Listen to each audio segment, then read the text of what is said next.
What up, Mets fans? What a win by our New York Mets today, Dan. 2-1, taking down the lonely Pittsburgh Pirates. But hey, they made it a game. Edwin made us crap our pants. Let's be real. We saw from the first pitch that sidearm fastball that went 2 feet inside. We knew it was going to be a long game, but Baty comes through in the clutch. We have some issues on the defense. I mean, we'll address that shortly, but I'm excited. I'm pumped taking the first 2 from the Pittsburgh Pirates. I want to close this series out. You have to do what good teams do.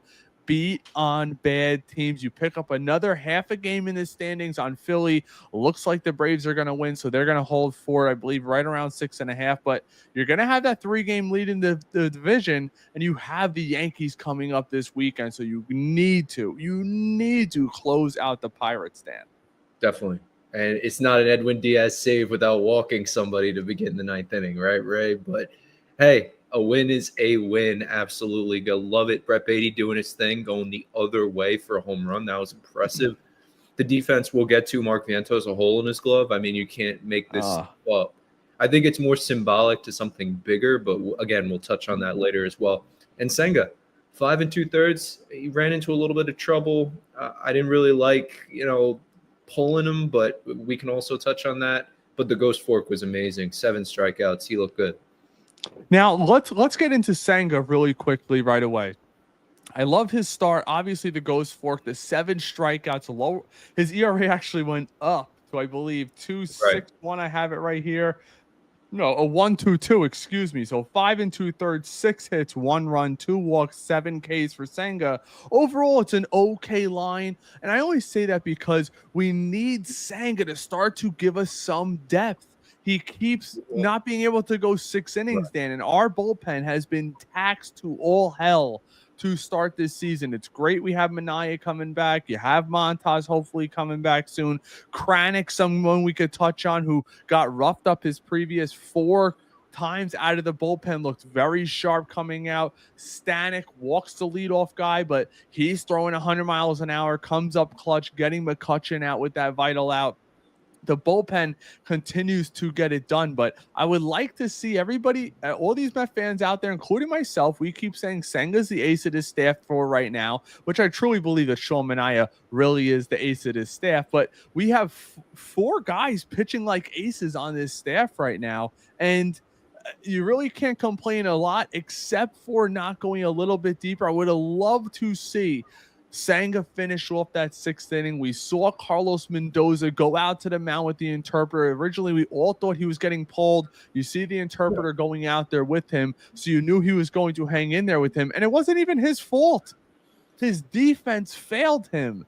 He was out of that 6th inning, and Ronnie crushing Vientos. But I'll let you lead off into that. Give me your thoughts on Senga first. Well, Reed Garrett, too. I mean, didn't help him out after that. But, yeah, I mean, like we said before, the Ghost Fork was amazing today. He was controlling the strike zone for the most part. I really liked what we saw at Senga today. And I know you don't think he's the ace. I do, at least for right now. And even when Minaya comes back, I think Minaya best suits him as the 2 of this team. And then you have Senga doing his thing at the top of the rotation. I think it all works out. And we got to see in spurts. It wasn't pretty, but it was a Senga-like performance today. Now, I wish we got 6 innings. I really wish we got 7. He's the only Met that's gone into the 7th inning this year. You think about that, and it's like, wow, like they really need length out of their starters, but it's still early enough in the season. We're still in May. We'll be hosting these lives over the summer, Ray, as the weather gets warmer. Yeah. I hope we start seeing 7 innings out of these starters by then. Yeah, well, that's really the hope. And one thing we saw last year in the playoffs, it seemed like Minaya's arm kind of died out a little bit at the end, for lack of a better term. But, he's going to be fresh coming in. Same with Montas. They're going to be fresh arms coming to this pen.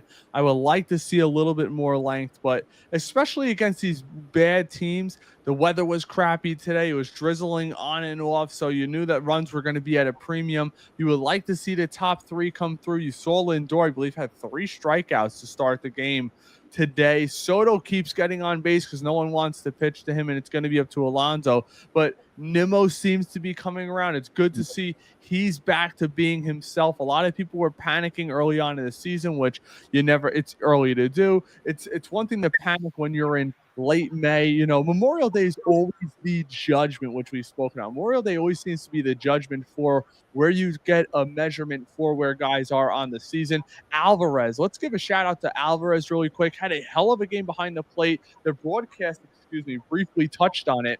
He was diving all over the place with that ghost fork, who, was dancing all over the place. But overall, that was a positive. And I'll let you lead us into the Vientos segment before I get to some of these comments. And shout out to everybody in the chat. Appreciate you all being in here. Great win, exciting win. But Dan, go ahead. Yeah, very exciting win. And not really exciting for Vientos because it does look like offensively he's putting it together. Like that was the one thing we were looking at. And for any of these guys, it goes for Baty, it goes for Acuna, it goes for Vientos. You have to hit to stay in the big leagues, but you also have to be able to field your position. And Baty has shown over the past week, and honestly, all of 2025, whenever he plays third base, he is the better option defensively. And I think it's really at the point now where you see the ball literally go through the webbing of Mark Vientos' glove in the 6th. I mean, you can't make it up. And the fact that he stuck with the glove, I mean, it doesn't even matter at this point. The Mets won the game, right? Who really cares? But I think it speaks to a bigger point that there's a hole in Mark Vientos' game, not just his glove, and that hole is his defense, and it is going to cost him his job. And I don't say that lightly because I think even Vientos knows, and he had comments and he said it himself. He's fine if he wants to go to DH. So then I think all Mets fans are kind of behind this, and we say, all right, Baty, you have now won back third base. So I don't know how you feel about that, Ray, but yeah, that's interesting. You know what? I maybe 2 weeks ago I wouldn't have agreed with you, but the way Baty's played, I mean, what does he have? 4 home runs this homestand, for crying out loud? Yeah. And you know what's more impressive, Dan? And we'll get to the defense in 1 second.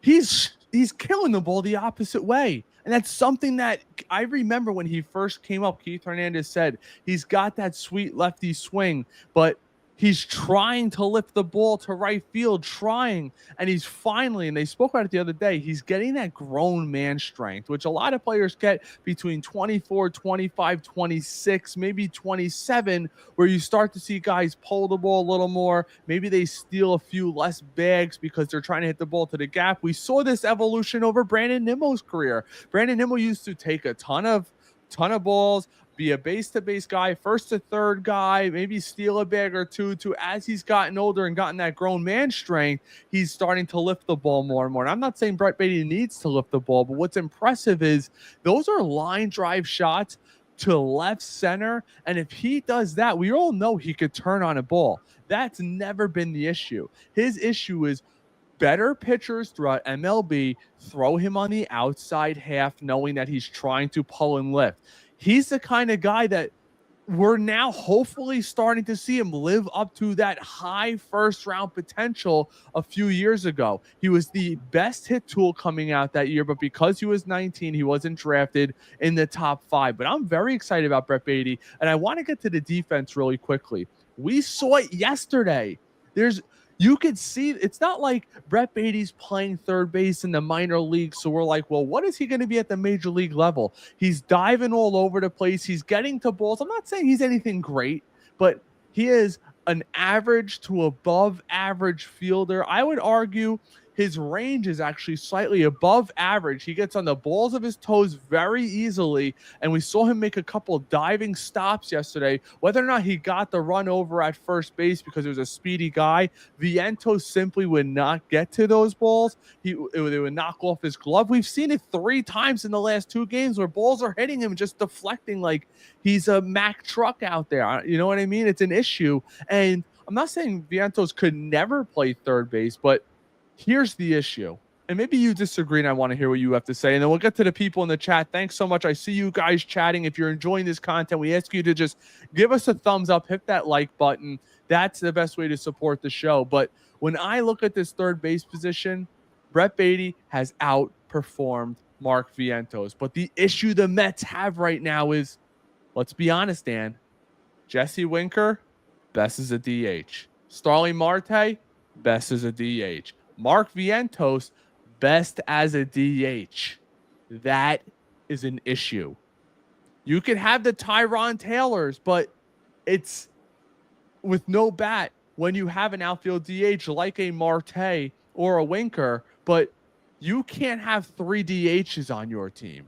And Vientos is quickly, in my opinion, and I'll ask you yours, he is quickly turning into a full-time DH, which is okay. But you can't have your whole bench be DHs. You're lacking so... Once he's on the bench and Acuna is forced to start with Brett Baty, you have no speed coming off the bench. And that's a weapon. I mean, think about it. Mark Vientos is supposed to be the starting third baseman of this team. And at the end of games, we are taking him out because his defense. Brett Baty's going to third base. Acuna's going to second. I'm sorry, that needs to be the starting infield, at least for the foreseeable future. You got to give Brett Baty an extended look. He's not only earned it, he's now deserved it because he has outplayed Mark Vientos. Point blank, simple. I guess there was a couple moments we might have glossed over. I guess the first one is, you think back to 2023, they were battling out for third base, and we didn't really know what to expect. Like, Baty was good. We knew what Vientos was. Every time he came up, he hit the ball hard. But Baty always showed you those defensive glimmers of hope. And the plays that he would make with his range laterally, left, right, down the line, his arm strength was better. We all as Mets fans kind of understood going into the season, we could live with a slightly less defense in Mark Vientos if we had the upside with his bat. And you're not seeing that general upside. You're seeing it more from Brett Baty. And then I guess the second point, too, we should have noticed with Mark Vientos' defense was last year, even in the playoffs, they would have Jose Iglesias come in late games to help protect a close lead.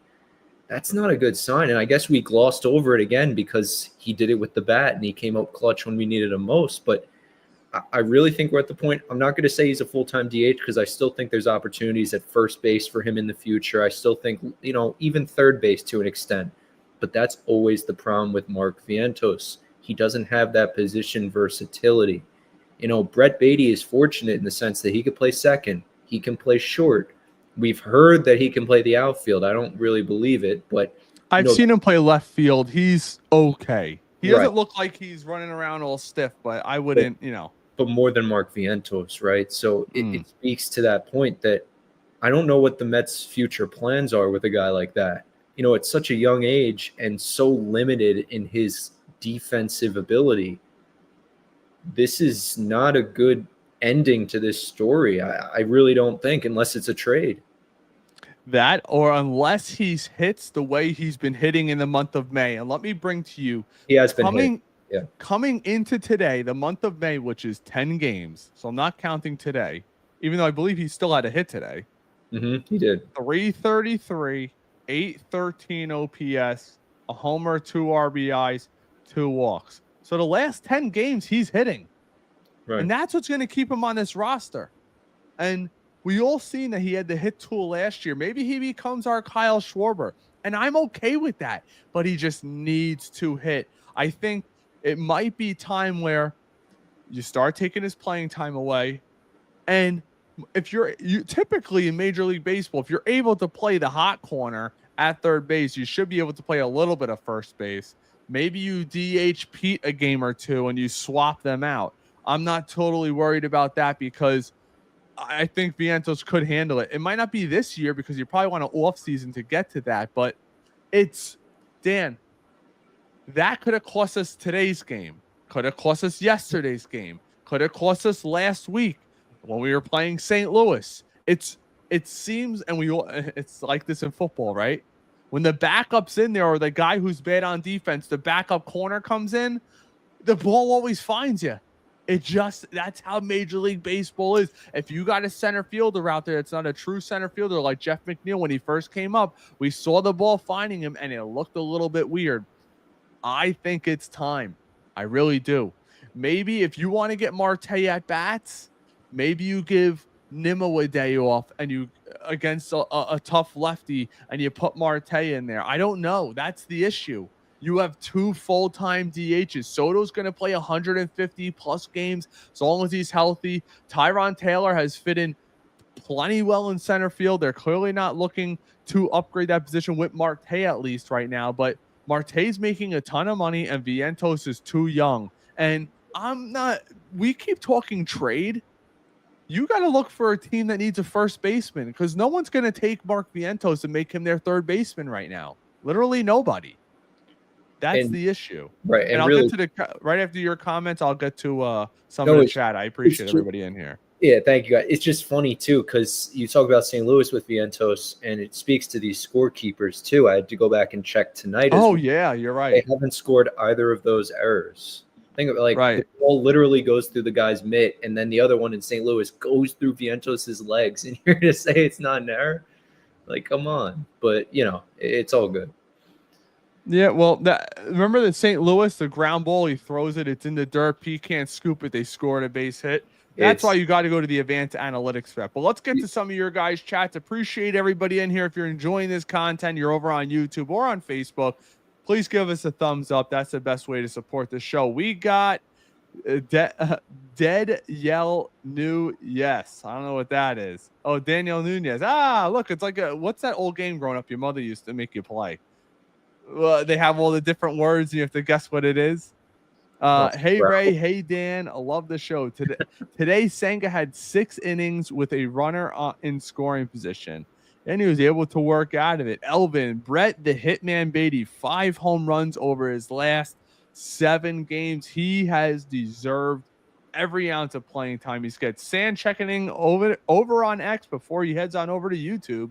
As always, Acuna and Baty in the infield. This experiment is over. We've seen enough. And you know what's good, Sam? For me and Dan, I'll listen to you. And it's a big if. I understand that.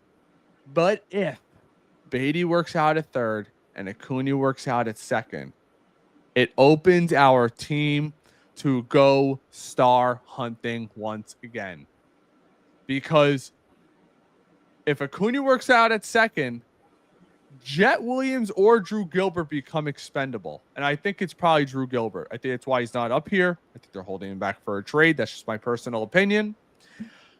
And if Brett Baty works out at third, it opens up other prospects as well. And you have these pitching prospects coming through. If the Mets wanted to upgrade to a electric starter at the deadline, you're not worried about who's my second, who's my third, and then you have McNeil to play a little bit of left, a little bit of right, a little bit of second. Maybe McNeil gets a few more reps over at third base. I could see that even happening. Yeah, I think we've seen, too, over the course of the past couple of days, like Acuna can play third, Baty can play third, McNeil can play second, which is great. And they've been doing a lot of things with those 3 specifically, and then Tyrone Taylor in center field. So say Taylor's in center, you can pinch hit for him, get McNeil in the game, put him in center if you need to, but also the ability to have Acuna play third and then go to second, or eventually I would think have him play the outfield. Mendy before the game today mentioned that. He said third base is where the position he had to take a leap this offseason, and he did. He took that opportunity and he ran with it. Second base, that's always been his position. He mentioned outfield as well, so I'm still waiting to see that, which is weird why they keep showcasing Jeff McNeil in center field. I like when Taylor plays center. I wouldn't trade Taylor. I know we've talked about it. I'm at the point now where I understand his value. You got to trade McNeil.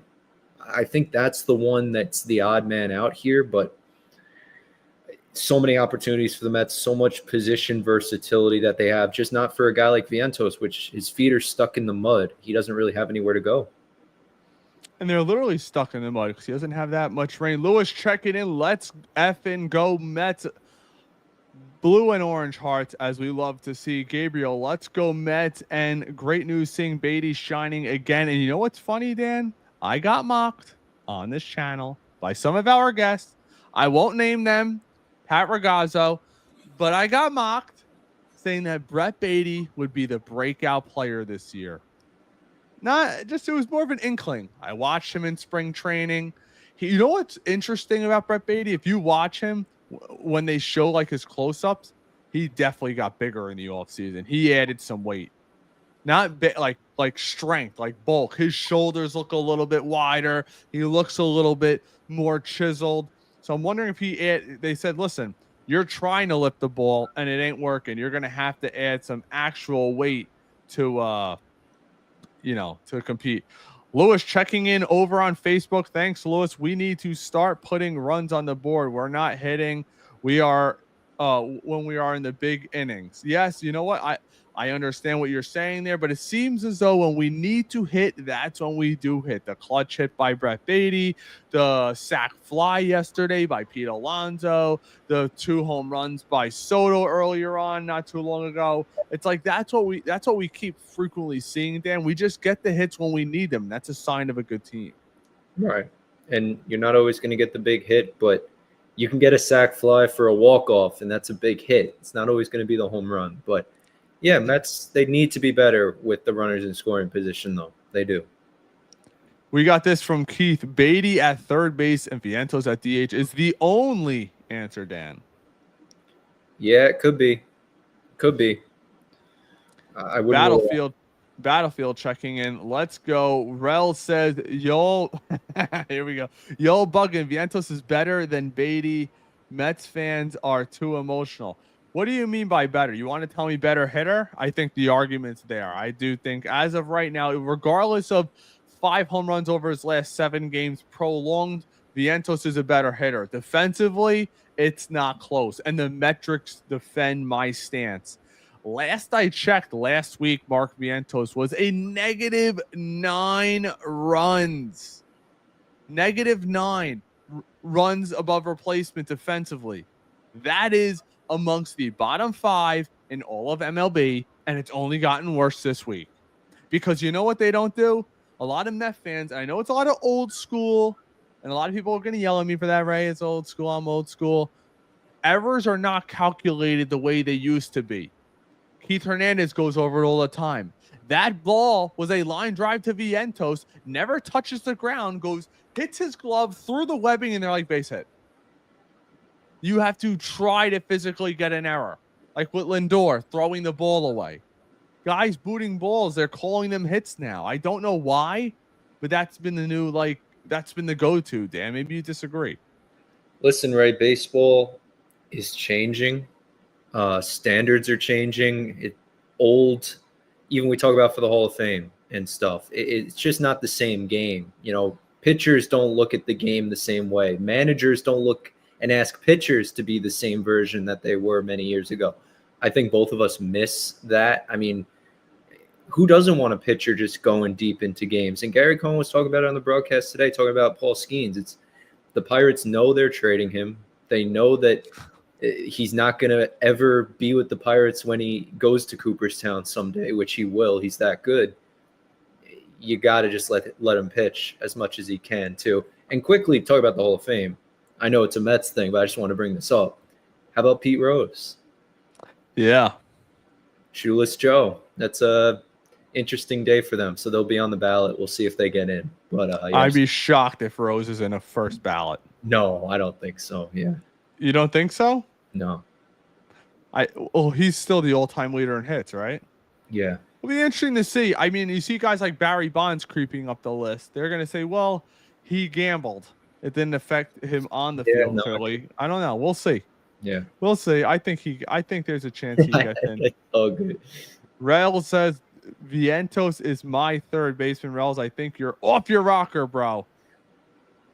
Oh, we got one of our members chiming in. Guys, if you want to become a member, it's down below on YouTube on Facebook as well. When we have our guests, which I'm tomorrow night, I will have Chris McMonigal over from WFAN talking live here. So if you want to get your questions in, it's going to be members only questions. It will be live here, but only our members will be able to answer the questions if we do go to any questions by the members.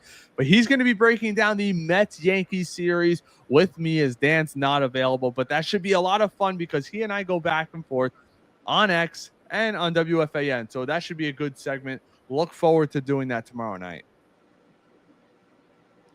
Look at you studs. Keep doing your thing. And of course, let's go Mets, Coach Mike. Thank you, Mike. Appreciate you, Mike. Yeah. And I might be able to be for that CMAC thing. We'll see, Ray. But yeah, you let me know. You let me know. Victor goes, hola. That's right. What's going on, mi amigo? Hope everything's going well. Jamie says, what's going on, my fellow Metsies? That is right. I will say, last year at this time, it was Fire Mendy. I had people tweeting at me. By the way, if you're not following me over on X, follow me over on X at Metcast Pod. It's probably our biggest platform. Actually, no, Facebook is. Shout out to the people on Facebook. We're about to 25,000 over there. Who would have known the best Facebook is the best Mets fans are over on Facebook? Who would have known that? Yeah. But I had people who shall remain nameless sell the team Steve Cohen, trade Lindor. Now Soto stinks. This year, give me a break. Could we? And God.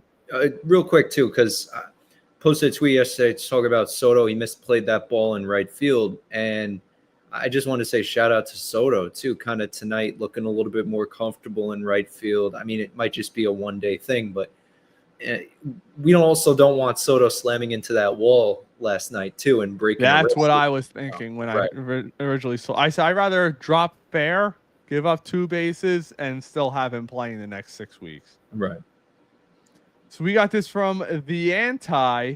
Can someone teach Diaz how to hold runners on? I thought after that nonsense in the playoffs that they would work on it. McNeil's one of the hitters that could hit the best of the best in the playoffs. I'm not totally against you on that. McNeil's been doing okay. I haven't been dogging on him nearly as much. He's been our little Swiss Army knife out there. But Dan, Diaz has been in the league for now, what was this, year 7 or 8? 7. If you can't hold on runners by then, it just ain't going to happen. Some guys also, what we always say, some guys are rhythm guys. Diaz is a rhythm guy to me. Which we all knew the first pitch, he threw a fastball and it came out sidearm and it missed by a mile. And we all went, oh, shit. That's what we all did. You did it. I did it. Anybody really paying attention to the game did it.